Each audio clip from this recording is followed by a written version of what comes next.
Ele se sentia invencível no altar, prestes a finalizar o golpe perfeito.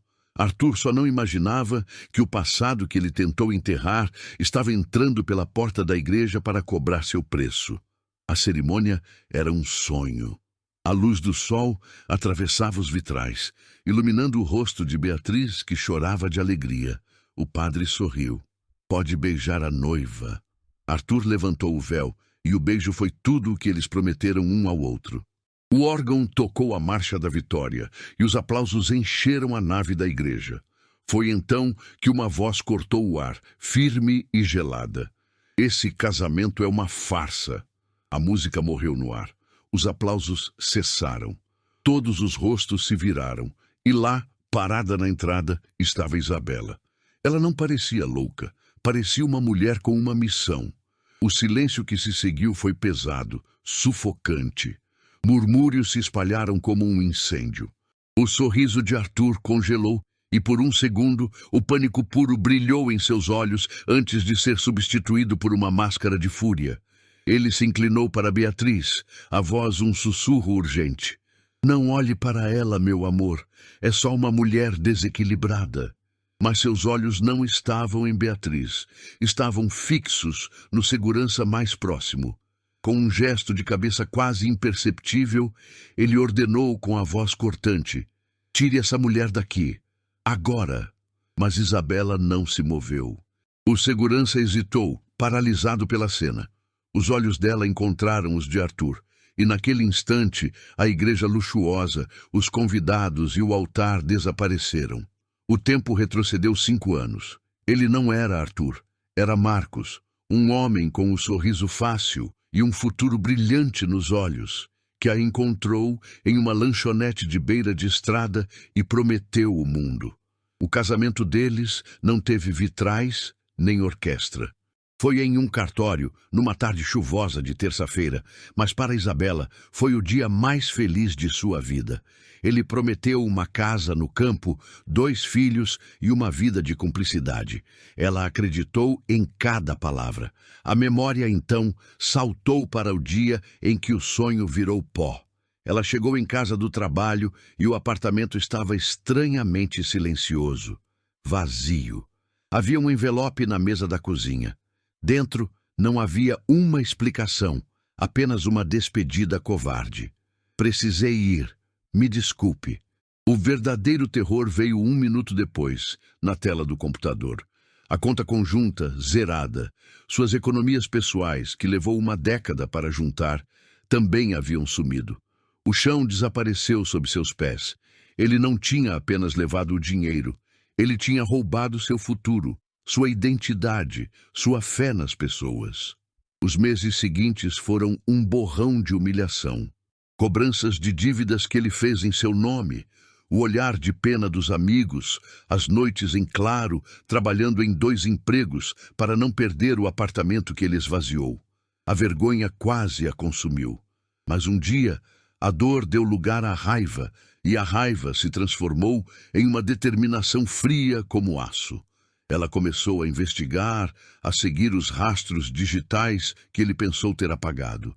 E descobriu outros nomes, outras cidades, outras mulheres. Então, encontrou o anúncio do casamento de um empresário chamado Arthur. A foto era inconfundível. E agora, ali, no templo do seu novo golpe, ela o encarava. O passado e o presente colidindo com a força de uma avalanche. Ela não era uma ex-mulher desequilibrada. Era a consequência viva de cada mentira que ele contou. A conexão entre eles se partiu. O segurança, um homem grande e de ombros largos, começou a andar pelo corredor, cada passo ecoando no silêncio mortal da igreja. A ordem de Arthur fora clara, mas a mulher não recuou. Ela apenas o observava se aproximar, e essa calma era mais aterrorizante do que qualquer grito. O sonho de Beatriz estava se partindo em milhares de pedaços. Para ela, aquele dia era a culminação de uma vida inteira de anseios. Órfã de mãe, criada por um pai ocupado e amoroso, tudo o que ela mais desejava era a estabilidade de uma família completa. Queria o barulho de crianças correndo pela casa, um parceiro com quem pudesse construir um porto seguro. Arthur havia prometido tudo isso. Ele fora a personificação da segurança. Ele conquistou seu pai com planos de negócios sólidos, encantou suas amigas com seu cavalheirismo e a fez acreditar que almas gêmeas existiam. Agora, enquanto o segurança se aproximava de Isabela, Beatriz sentia o chão tremer. Seu coração queria desesperadamente acreditar em Arthur, o homem que beijara com tanta ternura minutos atrás. Sua mente gritava que Isabela era uma mentirosa, uma mulher movida por um ciúme doentio. Mas seus instintos, pela primeira vez, atraíam. Havia uma verdade terrível nos olhos daquela mulher, uma força que não vinha da loucura, mas da dor. O peso do vestido de noiva de repente a sufocava, e os olhares de pena dos convidados eram como agulhas em sua pele. Ela estava no centro de seu maior sonho, que se transformara em seu pior pesadelo. Arthur percebeu a hesitação em seu rosto e agiu com a velocidade de um predador. Ele a segurou pelos ombros, forçando-a a olhar para ele. Seus olhos eram uma performance de mágoa e sinceridade. Beatriz, meu amor, olhe para mim, ele sussurrou, sua voz embargada. Eu te contei sobre meu primeiro casamento. Te contei como foi tóxico, como ela me sufocava. Eu fugi daquela vida para te encontrar. Ela nunca aceitou. Ela me persegue há anos, ameaçando estragar qualquer felicidade que eu construa. Por favor, não deixe que ela consiga. Não hoje. Ele beijou sua testa, uma lágrima solitária escorrendo por seu rosto. Era uma atuação digna de um Oscar. Em seguida, ele se virou para o pai de Beatriz, o respeitado empresário Otávio. Senhor Otávio, peço mil desculpas por essa cena lamentável. Eu jamais permitiria que algo assim manchasse o dia mais importante da vida da sua filha. A segurança já está resolvendo. Ele falava com a calma de um homem no controle. O noivo perfeito defendendo sua honra. A narrativa era clara. Ele era a vítima e Isabela a agressora. Mas Isabela via através da máscara. Ela sentia o desprezo nos olhares dos convidados, ouvia os cochichos venenosos. Que mulher sem escrúpulos, disse uma tia de Beatriz, alto o suficiente para que todos ouvissem. O segurança estava a apenas alguns metros de distância, a mão já estendida para agarrar seu braço. Um pânico momentâneo a atingiu. E se eles a arrastassem para fora? E se ninguém acreditasse nela? O rosto confuso de Beatriz a trouxe de volta. Ela via a si mesma naquela noiva, anos atrás, cega pelo amor e pelas mentiras. Essa visão lhe deu forças. O segurança tocou seu ombro. Senhora, por favor, me acompanhe. Foi quando Isabela se moveu. Ela não se debateu. Ela simplesmente deu um passo ao lado, desviando o foco do segurança e falando diretamente com o único homem na sala que talvez ouvisse a lógica acima da emoção. Sua voz soou clara e firme, sem um pingo de hesitação. Senhor Otávio, ela disse, ignorando Arthur completamente. Eu não vim aqui para interromper um casamento, eu vim impedir um crime. O homem que está ao lado da sua filha não se chama apenas Arthur. E ele ainda é, perante a lei, meu marido. A acusação de Isabela pairou no ar por um segundo, um desafio direto e inegável. A reação de Arthur não foi de medo, mas de uma fúria teatral e explosiva. Ele soltou uma risada. Não era uma risada de alegria ou de deboche. Era um som seco, quebrado, como vidro se estilhaçando. Ele se afastou do altar, as mãos na cabeça como um homem levado à beira da insanidade. Marido! Ele gritou, a voz ecoando na abóbada da igreja. Essa mulher não tem limites, ela não tem decência. Estão todos vendo? Este é o rosto da obsessão, o rosto de uma pessoa que não aceita o fim. Ele começou a andar de um lado para o outro, o noivo perfeito agora, transformado em uma vítima atormentada diante de uma plateia horrorizada. Eu cometi um erro, ele disse parando e se virando para Otávio, o pai de Beatriz. Meu único erro foi não contar a vocês cada detalhe sórdido do inferno que eu vivia ao lado dela. Eu quis poupar Beatriz. Quis começar uma vida nova, limpa, sem as cicatrizes do meu passado, mas ela não permite. Ela me caça, me assombra, e agora ela invade o dia mais sagrado da minha vida para cuspir suas mentiras. Sua voz baixou, tornando-se um lamento confessional, o que tornava tudo ainda mais convincente. Ele se aproximou de Beatriz, que estava paralisada, os olhos arregalados de choque. Bia, meu amor, ele disse, segurando suas mãos. Nosso divórcio foi litigioso, horrível. Ela fez de tudo para me destruir.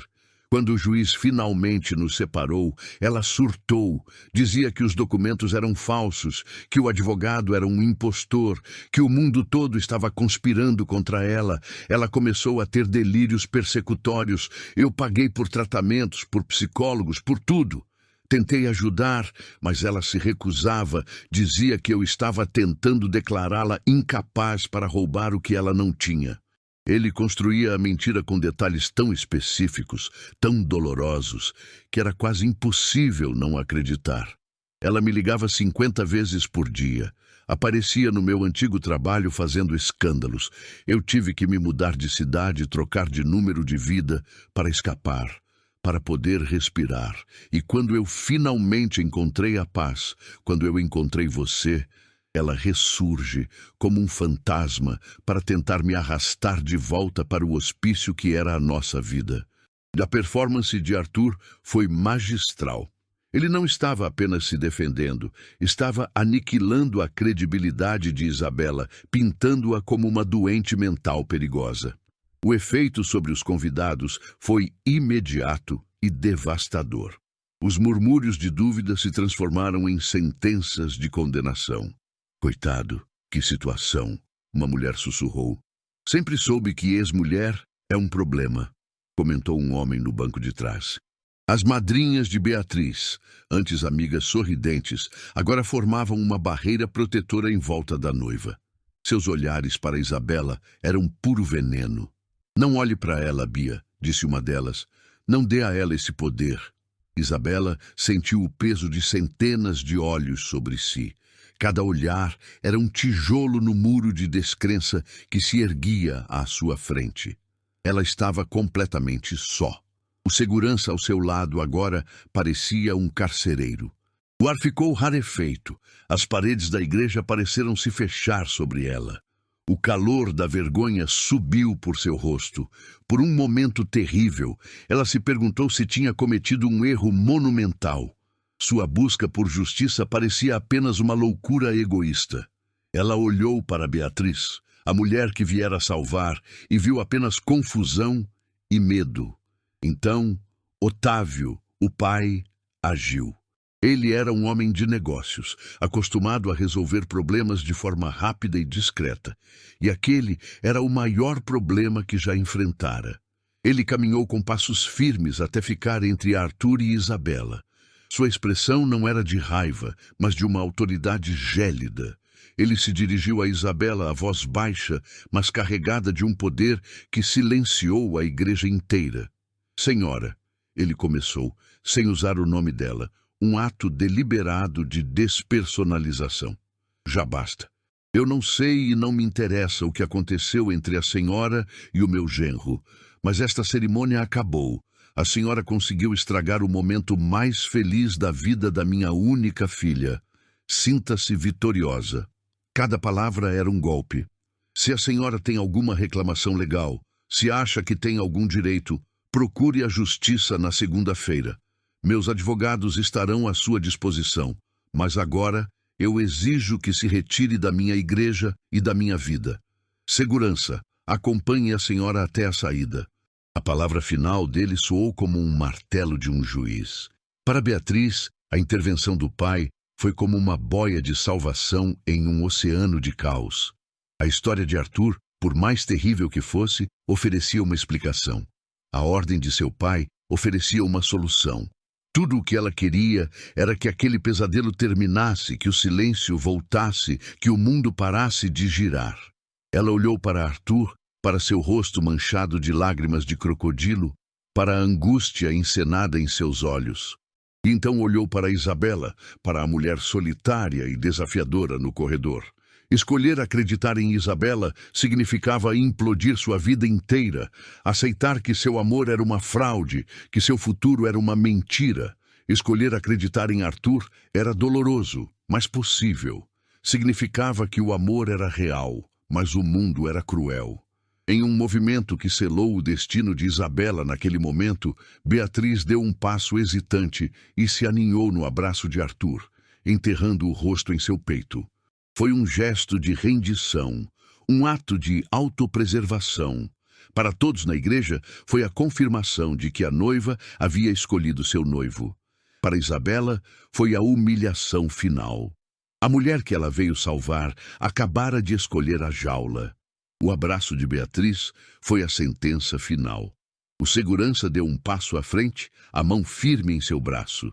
Senhora, por favor, sem mais resistência. Para todos ali, a história havia acabado. A louca fora desmascarada e a ordem seria restaurada. Arthur, aninhado em seu papel de vítima, afagava os cabelos de Beatriz, o rosto uma máscara de alívio e tristeza. Ele havia vencido. Mas então, algo na postura de Isabela mudou. A humilhação em seu rosto foi substituída por uma chama fria e dura. A derrota deu lugar a uma última, desafiadora onda de coragem. Ela olhou para o segurança, depois para Otávio, e sua voz, embora baixa, ressoou com um poder que fez o segurança hesitar. Eu entendo que o senhor queira proteger sua filha, disse ela, os olhos fixos em Otávio. Mas o que o senhor não entende é que é exatamente isso que eu estou fazendo. Arthur bufou. Pelo amor de Deus, já chega de teatro, levem-na daqui. Ignorando-o, Isabela ergueu o envelope pardo que segurara o tempo todo como uma relíquia. Eu sabia que minhas palavras não valeriam nada. Eu sabia que ele me pintaria como louca, como obcecada. Ele sempre faz isso. Ela abriu o fecho do envelope com uma calma deliberada.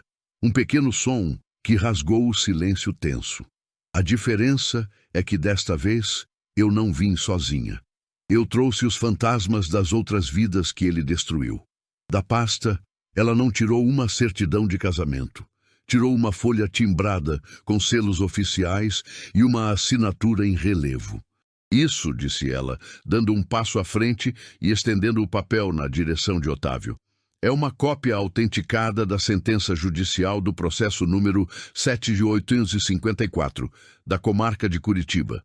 Ela condena um homem chamado Marcos Oliveira por estelionato sentimental e fraude, após se apropriar de todo o patrimônio de sua esposa. Arthur empalideceu visivelmente. Isso é ridículo. É uma falsificação grosseira. Meu nome não é Marcos. Otávio, no entanto, não se moveu. As palavras sentença judicial e cópia autenticada ativaram um alarme em sua mente de empresário. Ele fez um sinal para o segurança, um gesto mínimo para que esperasse. Lentamente, como se estivesse se aproximando de um animal ferido, ele caminhou até Isabela e pegou o papel. Seus olhos correram pelas linhas, pelo jargão legal que ele conhecia tão bem. O documento parecia impecável. Isso não prova nada, disse Arthur, a voz um pouco mais aguda do que o normal. O nome é diferente. É a palavra dela contra a minha. Otávio ergueu os olhos do papel, a dúvida agora claramente plantada em seu rosto. Ele olhou para o genro, depois para Isabela. Ele tem razão. Como posso saber que este Marcos Oliveira é você? Isabela mergulhou a mão no envelope novamente. Porque Marcos Oliveira nunca existiu de verdade. Assim como Pedro Almeida, de Belo Horizonte. Ou como Arthur de Souza, aqui. Ela tirou 3 carteiras de identidade, plastificadas e aparentemente oficiais. Colocou-as lado a lado na palma da mão estendida. 3 nomes diferentes, 3 cidades diferentes, e em todas elas a mesma foto. O mesmo rosto sorridente e charmoso do homem parado no altar. O queixo de Otávio caiu. Um murmúrio coletivo, um som de espanto percorreu a igreja. Beatriz se desvencilhou do abraço de Arthur, os olhos fixos nos documentos na mão de Isabela. O mundo parecia ter entrado em câmera lenta. O homem que ela amava se multiplicava em 3 identidades falsas diante de seus olhos. A negação de Arthur agora era fraca, desesperada. São montagens. Ela é uma hacker, uma criminosa. Ela passou anos planejando isso. Mas ninguém mais estava olhando para ele.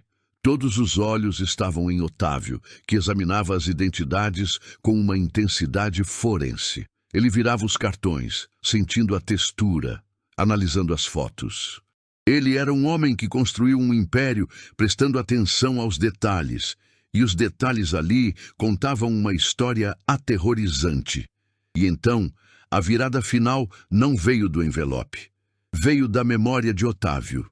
Seus olhos se arregalaram, e ele olhou para Arthur, não mais com dúvida, mas com uma súbita e terrível clareza. Aquela empresa, ele disse, a voz baixa, quase um sussurro. Aquela startup de logística que você me apresentou semana passada. Você queria que eu investisse. Arthur congelou. Sim, um ótimo negócio. O que tem isso? Otávio apontou para a sentença judicial do Paraná em sua outra mão. O nome da empresa de fachada que este Marcos Oliveira usou para lavar o dinheiro da vítima é o mesmo, Logizul Importações. É exatamente o mesmo nome, o cheque-mate, a prova final e irrefutável.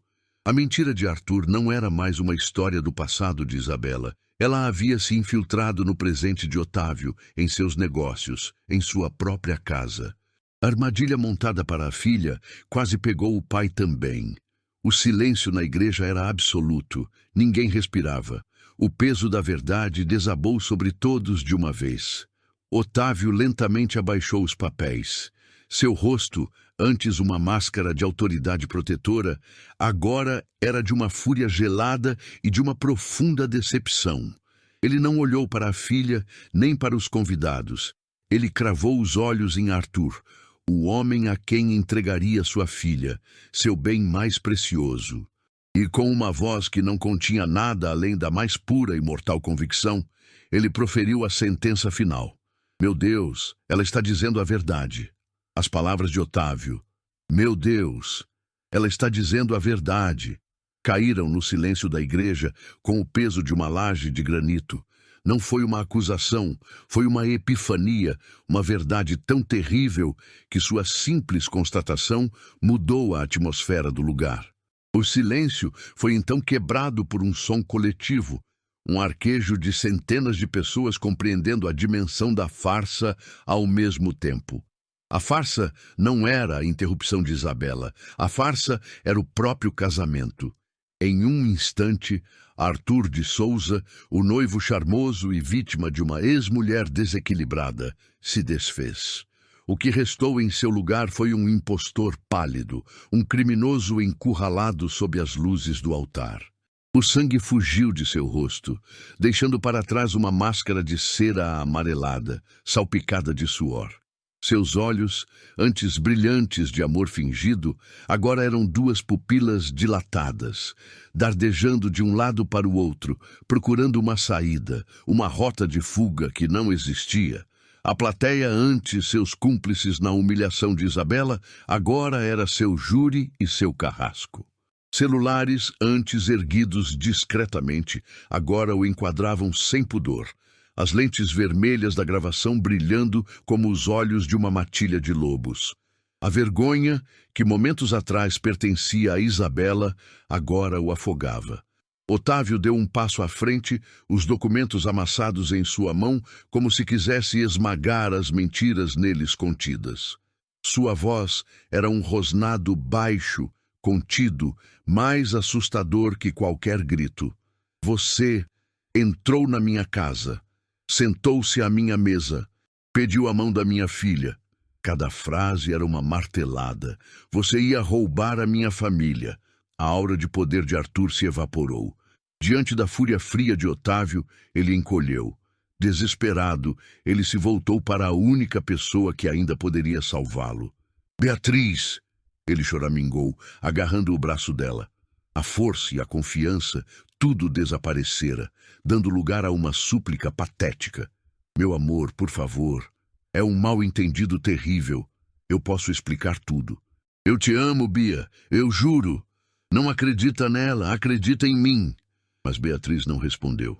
Ela apenas o olhava, o rosto inexpressivo, os olhos vendo através dele, como se ele fosse um fantasma. Ela via o homem que a levara para dançar na chuva, o homem que lhe trouxera sopa quando estava doente, o homem que prometera envelhecer ao seu lado e não o reconhecia. Era tudo um roteiro, e o ator era péssimo, agora que as luzes da verdade se acenderam. Percebendo que havia perdido sua última âncora, o pânico tomou conta de Arthur por completo. A sobrevivência gritou mais alto que a lógica. Com um grunhido animal, ele empurrou Otávio para o lado e correu. Ele não correu pelo corredor central, o caminho de sua glória momentos antes, mas pela lateral, tropeçando em arranjos de flores, derrubando um castiçal com um estrondo metálico que fez uma das madrinhas gritar. A cerimônia sagrada se transformou em uma cena de caos e fuga barata. Alguns convidados se encolheram, outros tentaram instintivamente barrar seu caminho, mas a fuga foi curta. Os dois seguranças, que antes estavam prontos para expulsar Isabela, agora se moviam com um propósito claro. Eles o interceptaram antes que ele chegasse à porta, o pesado portal de madeira que selaria sua liberdade. Ele se debateu, o terno de grife amarrotado, o noivo de contos de fadas agora, um fugitivo humilhado. "Me soltem! Vocês não sabem quem eu sou!" ele gritava. Mas todos ali agora sabiam exatamente quem ele era. O caos diminuiu tão rápido quanto começou. Com Arthur seguro pelos guardas, um novo silêncio caiu. E todos os olhos se voltaram para Beatriz. Ela permaneceu imóvel por um longo momento, a noiva abandonada no centro de seu próprio desastre. Então, ela se moveu. Com uma graça solene, ela desceu os degraus do altar, o vestido branco farfalhando no chão de mármore. Ela não chorava. Seu rosto era uma máscara de calma mortal. Ela caminhou através dos destroços de seu sonho, passando pelos olhares de pena e choque, e parou diretamente na frente de Arthur. Ele a olhou, o rosto contorcido em uma súplica desesperada. "Bia, me perdoa." Ela o estudou em silêncio por um momento que pareceu durar uma eternidade. Era como se ela estivesse dissecando cada mentira, cada gesto falso, cada promessa vazia que ele já lhe fizera. Quando ela finalmente falou, sua voz era fria e clara como o gelo. "Eu não sei quem perdoar," ela disse. "Qual deles eu deveria perdoar? O Arthur, que me jurou amor eterno, o Marcos, que deixou uma mulher sem nada além de dívidas e um coração partido, ou talvez o Jonas, o especialista em roubar sonhos de famílias?" Ele balbuciou sem palavras. "Quem é você?" ela perguntou, a pergunta ecoando como uma sentença. Ele não conseguiu responder. Então, com uma lentidão torturante, Beatriz ergueu a mão esquerda. O anel de noivado, uma pedra enorme que fora o assunto da cidade, brilhou sob a luz dos vitrais. Era um símbolo de tudo o que ela pensava ter: amor, futuro, segurança. Uma linda mentira. Ela o arrancou do dedo. Não com raiva, mas com a precisão de um cirurgião removendo um tumor. Ela segurou o anel entre o polegar e o indicador, bem na frente do rosto dele, forçando-o a encarar o símbolo de sua fraude. E então, ela simplesmente abriu os dedos. O anel caiu. O som minúsculo do metal e da pedra batendo no mármore foi mais alto que um trovão. Clac, clac. O som do fim. "Acabou", ela disse, a voz firme. Ela se virou, as costas retas, e caminhou de volta para o altar, para seu pai, sem olhar para trás uma única vez. Naquele momento, sirenes distantes começaram a ser ouvidas, aproximando-se. A justiça estava a caminho. Enquanto os policiais entravam e algemavam um Arthur soluçante, o transformando em um espetáculo patético, os olhos de Beatriz cruzaram a igreja e encontraram os de Isabela. Não houve palavras. Não houve sorrisos de vitória. Havia apenas um entendimento silencioso e profundo. Um aceno de cabeça, quase imperceptível, de Isabela, que dizia: "Eu sinto muito." E o olhar de Beatriz, que pela primeira vez mostrava uma lágrima solitária, respondia: obrigada. No meio da catástrofe, duas estranhas, unidas pela mesma mentira, encontraram uma solidariedade nascida das cinzas.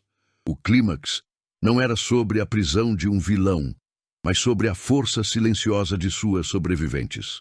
As luzes piscantes da viatura policial pintaram os vitrais da igreja de azul e vermelho, uma despedida macabra para um casamento que nunca existiu.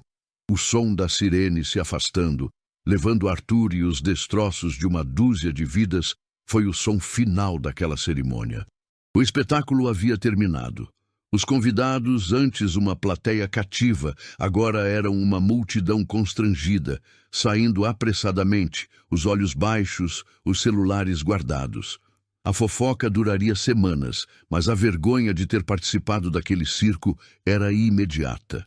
As flores luxuosas, os arranjos caríssimos, tudo de repente parecia murcho, parte de um cenário de crime.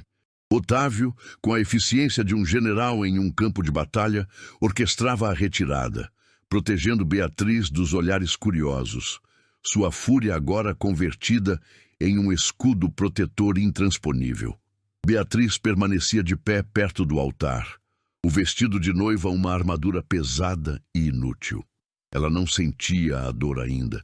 Era um estado de choque, um vácuo onde, horas antes, havia um turbilhão de felicidade. O silêncio que se instalava na igreja vazia era mais pesado do que os gritos de antes. Foi nesse silêncio que ela viu Isabela. A mulher que implodira sua vida estava parada perto da grande porta de madeira, preparando-se para desaparecer tão subitamente quanto surgira. Sua missão estava cumprida, mas Beatriz não podia deixá-la ir. Não assim. Espere, ela disse a voz surpreendentemente firme. Ela começou a caminhar em direção a Isabela, o som do vestido de seda arrastando no mármore. Otávio tentou intervir. Filha, agora não... Mas ela ergueu a mão, um pedido silencioso para que a deixasse ir. Ela parou a alguns metros de Isabela. Duas mulheres, de mundos diferentes, ligadas para sempre pelo mesmo homem, pela mesma mentira. O que se diz em um momento desses? Obrigada. Foi a única palavra que saiu dos lábios de Beatriz. Veio de um lugar profundo, um reconhecimento que ia além da gratidão. Você salvou a minha vida, mas eu preciso saber por quê. Você não me devia nada. Podia ter me deixado casar, seguir com a sua vida. Isabela a olhou e, pela primeira vez, a armadura de determinação em seu rosto se suavizou, revelando a cicatriz por baixo. Vingança não me daria paz, respondeu ela, a voz baixa. Por anos eu sonhei em vê-lo pagar por tudo o que fez, mas quando eu vi o anúncio do seu casamento, quando vi seu rosto feliz nas fotos, eu não vi uma rival, eu vi a mim mesma 5 anos atrás. Vi uma mulher prestes a entregar o coração e o futuro a um buraco negro. Deixá-lo fazer com você o que ele fez comigo não seria justiça, seria cumplicidade. Ela fez uma pausa. Destruir a sua felicidade hoje foi a única maneira de salvar o seu amanhã. Ninguém fez isso por mim. Eu precisei fazer por você. Beatriz finalmente deixou uma lágrima escorrer. Não era uma lágrima de tristeza, mas de uma emoção complexa, a dor da verdade e a gratidão pela coragem de uma estranha. 6 meses depois, a poeira havia baixado. O escândalo do casamento de Araque, como os jornais o apelidaram, deu lugar a outras notícias. Arthur, ou Marcos, ou Jonas, foi condenado a uma longa pena. A publicidade do caso fez com que dezenas de outras vítimas surgissem de vários estados, cada uma com uma história de engano e coração partido. Ele apodreceria na prisão, um vigarista cuja sorte finalmente acabara. Isabela não voltou para a sua antiga vida.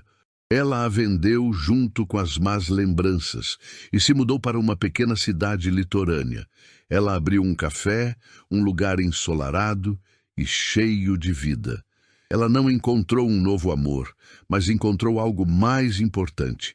Encontrou a si mesma novamente, livre do peso do passado e da caçada por justiça. Ela encontrou a paz. E Beatriz floresceu. O trauma não a destruiu, ele a forjou. Ela vendeu o vestido de noiva e, com o dinheiro, iniciou um fundo para fornecer apoio jurídico a mulheres vítimas de estelionato sentimental. Ela usou a influência de sua família não para esconder a vergonha, mas para dar voz a quem não tinha. A dor a quebrou, mas ela se reconstruiu, e a nova Beatriz era mais forte, mais sábia e mais real do que a princesa de contos de fadas que um dia sonhou ser. A lição final não era sobre um homem mau que recebeu o que merecia. Era sobre duas mulheres que, em vez de se verem como rivais, se reconheceram como sobreviventes. E na coragem de uma e na resiliência da outra, encontraram não a vingança, mas a mais pura e poderosa forma de redenção. A história de Beatriz e Isabela nos mostra uma verdade poderosa. A coragem de uma única pessoa pode ser o farol que salva outra da escuridão. A mentira prospera no silêncio, mas a verdade, mesmo que venha para destruir, é a única coisa que tem o poder de libertar e reconstruir. Quantas pessoas neste exato momento podem estar presas em uma teia de enganos, precisando apenas de um sinal, de uma faísca de coragem para enxergar a realidade? A força de Isabela não estava no ódio, mas na solidariedade. A força de Beatriz não estava na vingança, mas na resiliência. Se você acredita que a verdade é sempre o melhor caminho e que a união nos torna mais fortes, não deixe essa mensagem morrer aqui. Escreva nos comentários a palavra coragem, para sabermos que você está conosco nesta corrente. Compartilhe este vídeo. O seu compartilhamento pode ser o alerta que alguém na sua rede de contatos precisa para abrir os olhos. E para continuar recebendo histórias emocionantes que nos ensinam, nos fortalecem e nos inspiram, inscreva-se no canal e ative o sino. Juntos, podemos transformar a dor em força e as mentiras em lições.